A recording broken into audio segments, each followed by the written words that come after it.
Welcome back to our channel. In today's video, we'll show you how to mute message notifications in Facebook Messenger on your PC. This simple tutorial will help you stay focused and avoid distractions during your chats. So, let's dive in. Step 1. Open Facebook and log in to your account. Step 2. Look for the Messenger icon, usually located on the top right-hand corner of your Facebook homepage. Click on it to open Messenger. Step 3. Scroll through your chats to find the desired conversation that you want to mute. Step 4. Once you've found it, click on the 3 dots located next to the chat.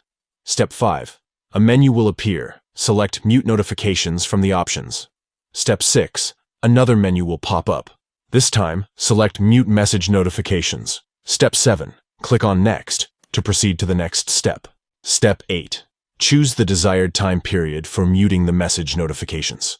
You can select options like 1 hour, 8 hours, or even until you turn it back on.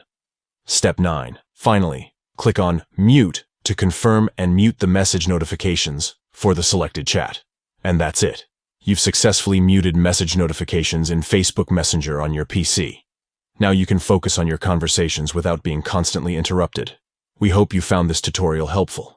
If you did, don't forget to give this video a thumbs up and subscribe to our channel for more useful tips and tutorials. Thanks for watching.